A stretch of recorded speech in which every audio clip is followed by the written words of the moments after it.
I now want to take you through some of the articles which have been critical about Facebook, which I'm sure you looked at carefully. Bloomberg article, November of 2017. Let's get that article out.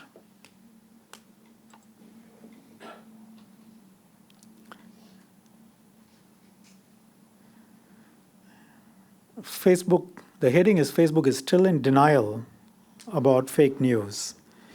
Bloomberg criticized how Facebook would use the testimony, I think they're referring to the testimony before the US Senate, as an attempt to cast the stunning number of people reached by IRA's misinformation campaign, 126 million people, as just being a drop in the vast Facebook ocean. Now, the sort of approach saying, well, this is only a small number, I think you would say that approach has changed now? No, I wouldn't. I stand by what Mr. Stretch said in his evidence to the committee. This is a journalistic interpretation of that, but I stand by exactly what Mr. Stretch said to the committee. And that evidence is available to you and everyone else to read. It is available to us to read, but I may have to press you a little bit. I know your colleague kept saying to the UK Parliament, referred to Mr. Stretch's evidence. But I think the fact that that evidence is there surely makes it easier for you to confirm certain things to me, preferably yes or no. But if you don't like that, then, with some additions. The question here, though, is a simple one. They're all simple questions. The characterization of 126 million people being reached as a drop in the vast Facebook ocean may be technically correct because there are just 2 billion users and there are many posts. But your own Facebook's approach to the misinformation campaign, may I suggest, has to be slightly different from a dismissive one of saying this is just a small, tiny drop. Would you agree or disagree? We have not been dismissive. So in your view, saying drop in the vast Facebook ocean is factually correct, but do you think it conveys a certain dismissiveness beyond being factually correct? I do not. With respect, you have to look at the evidence as a whole, not to pick out a single phrase and suggest that that is dismissive. And you wouldn't agree with Bloomberg's characterization? Correct. Correct meaning you I answered your question. Disagree. I wouldn't agree with their characterization. Thank you. Because the answer you gave could have been ambiguous later on. I definitely don't want that to be the case. Thank you. Now, the criticism that Bloomberg makes for trying to make the volume of the Russian propaganda look very small compared to the overall stream of Facebook content, you reject that criticism as well? I think anybody reading the whole of Mr. Stretch's evidence, for them to conclude that Facebook is somehow belittling or dismissing this or trying to suggest it's not important, I don't think any reasonable person could conclude that. Right. Let's look at certainly a very reasonable person, Senator Mark Warner, 31st October 2017. Senator Mark Warner isn't sure that Facebook, Google, and Twitter have fully uncovered the scope of Russian election meddling. He says that he's not sure that the tech industry even did the fullest accounting of Russia's disinformation efforts on their platforms. Has that been done now? That's capable of a yes or no answer. Well, we've made clear we're continuing our investigations. It's not completed? We've made clear we're continuing investigations. Right. Now, let's explore that a little bit more. I'll come back to that.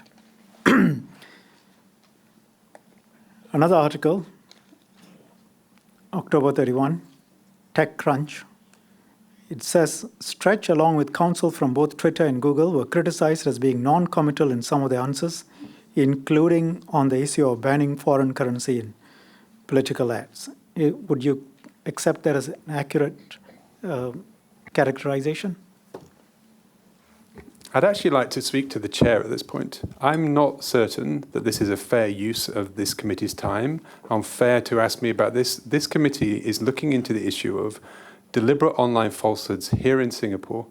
Myself and my colleague and other people on this panel have come here prepared to answer questions of that and to help the committee understand it.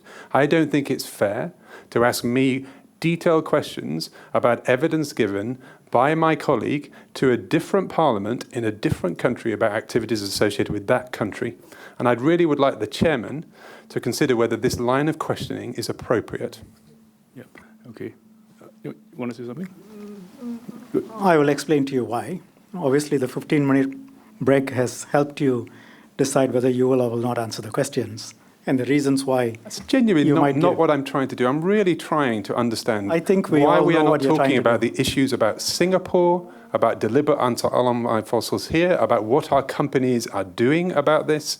And instead you wish to discuss evidence given by my colleague to a parliament, to a really long, in fact 3 long sessions in the US Congress, to ask me detailed questions about exactly what was said. I do not think that's a good use of our time. I really respectfully suggest. And that is not because I don't want to answer your questions. Mr. I'm Milner, just, if you want to get to something, get to it. Then let's have other people answer some questions. Mr. Milner, I think you should leave it to us to decide what is relevant, what is not relevant. But if you're unable to answer questions because you don't know or do not wish to answer the question, please state so. Okay? All right? Thank you. Let me explain to you why this is very relevant, Mr. Milner.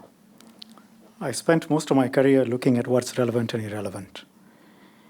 The questions before the UK Parliament were very relevant in exploring the degree to which you can be trusted. Facebook can be trusted to answer questions when asked. Facebook can be trusted to be a reliable partner, that a government of Singapore can depend on Facebook to tell us the truth, the whole truth, and nothing but the truth in proceedings where the witnesses are sworn, or whether you will do everything you can to give lawyers' answers or lawyered answers. And as I told you earlier, one looks at the sequence of conduct from 2015 to 2018, and the very first time you accepted responsibility for Cambridge Analytica publicly, when did that happen? And why did that not happen earlier? And to what extent can we take seriously all these protestations that you can be completely trusted to apply your internal guidelines? It's very relevant. And if you thought that you could turn up here today, not answer questions on Cambridge Analytica, and explain your answers today with your answers less than 5 weeks ago to a different parliament. We are all sovereign parliaments, but we look at your conduct all around the world, and we have to understand. Second, why are we looking at these answers? We are looking at our national security, the consequences we have. By looking at your answers elsewhere, it's clear, and you have confirmed, you will not decide on whether something is true or false. You will not take down something simply because it is false. You will take it down if there is a legal obligation on you. And your argument, up to very recently, through the written representations, through the public statements, through all public positions that you have taken, in essence, is that you will prefer to be regulating yourself with your internal guidelines. That's my sense of it. If I'm wrong, I'm wrong. And that you do not want to be regulated. In that context, we are asking you these questions. If you are embarrassed about being confronted with answers that your colleagues have given to other parliaments, you can say so. If you feel unable to support them, of course you can say so. But I think you will leave the relevance of the questions to me and for me to be directed by the chair. Can we move on? I don't need an answer from you. I think you should move on.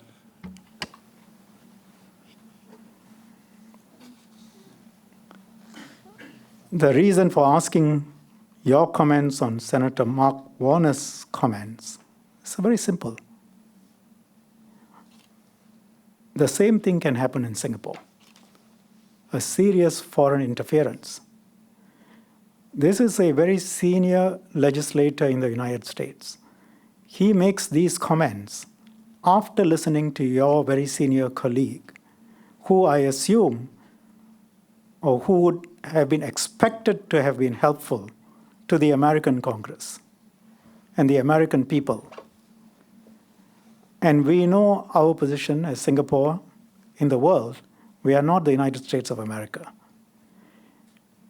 If a very senior legislator in the United States feels that you're not being cooperative, then how do we expect that you will be cooperative with us? But these are issues that we are entitled to explore. So now you understand why some of these questions are being asked. You may not like them, you may not want to answer them, but there is a reason why we are asking, and everything is related to the impact deliberate online falsehoods can have on us. To what extent can we rely on you being voluntarily helpful? To what extent can we rely on your actions being helpful? To what extent does the government have to intervene? And that really depends on an assessment of what you do elsewhere in the world. And what other people, particularly senior people, journalists, newspaper articles, have said about your conduct is highly relevant. Let's move on.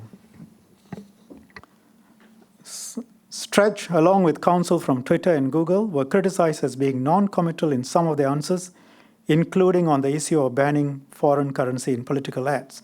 By the way, I don't know if you know our laws. We do not allow foreign interference in our elections. So this is a very relevant point for us. And I want to understand from you whether you have any comment on this suggestion. And the reason your comment will be important is this. If you are dismissive, that tells us something.